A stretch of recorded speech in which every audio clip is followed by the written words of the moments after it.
sound speeds. And if you work in the world of production sound or are just interested in sound, then you may have heard the term perspective sound. I'm saying the word sound a lot, aren't I? Well, what is it? In short, it is a sound that sounds like it looks. For example, right now, you are hearing my voice in a close-up. But if I were to jump out really, really wide, actually, you know what? Why don't we just go out into the field and see this in a live demonstration? Here's a field example of perspective sound. If I'm out here in front of my house and I'm wearing a lav, there might be a little bit of wind that hits it, and you might occasionally hear it. Now, that's no problem as long as we're framed up tight like what you're seeing right now. But if we were to pop out wider, then suddenly this isn't going to work anymore because the boom is in the shot, and you're going to have to clear the frame on this, unless, of course, you can use the invisible boom trick, which I will put a link to right up there. Reluctantly now, the boom has cleared the shot. Now, that's great for the DP that wants the frame clear, but it's not good for us in the sound world that is having to resort to lav mics. Or if there was something in front of me, I could do a plant or the invisible boom trick. But here's the thing. If we are cutting out to a wider version of this, you could rely on perspective sound, which would be the microphone right there. The boom is still up in the air, but now it is at the edge of frame. So now that you don't see it, you could say, well, it's still a little on the wide side. Why are you using that microphone? It's because it matches the perspective. If it looks like it's a wide shot, it can sound like it's a wide shot. And there's no harm in mixing it up a little bit. Now, if you're cutting out really, really wide, like down the street on the other side of the road, you may look at this big wide shot and cringe. But here's the good part. If you're looking at this shot and thinking, it's got to match this. No, it doesn't.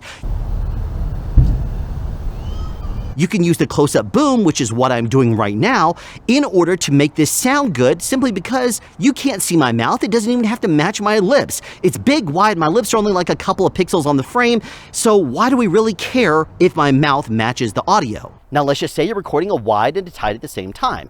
If the producer is looking at the dailies and they see a close-up shot like what you're looking at me on right now, it can sound and should sound like it's close. But if you're looking at the wide shot and it sounds close, that's forgivable. It's no problem. You still hear sound and it sounds good. But if you're looking at the close-up shot and it sounds like it's too wide, that's not good. The producer's going to say, wait a minute, why does it sound like that? Didn't you have a lav you could have played? Even though if you're looking at the wide shot, it's going to match perfectly fine because it looks like it sounds. So your sound mixer may end up having to play the lavs simply because you're doing a wide and the tight at the same time, which is why us boom operators always fight for you to do the wides separately from the tights. So there you have it. A sound that sounds like it looks and makes sense is a perspective sound. And that could be just having multiple different cameras around and having a different mic from each one of those perspectives to get any sound that the camera sees from its perspective. That's also a perspective sound. But here's the main kicker right here. If it is a wide shot, you want it to sound like a wide shot if you are going for a perspective sound. If it sounds closer, that's fine, it's forgivable. But the big kicker here is, if it's a close-up, it's got to sound close. It cannot sound wide. You can always make it sound closer than the camera makes it look. It's got to make sense, and that right there is what will make sense. So thank you for tuning into this episode of Sound Speech. Be sure to tune in the future for more deep dives, thoughts about sound, and me saying sound a whole bunch probably, and of course, as always, sound advice.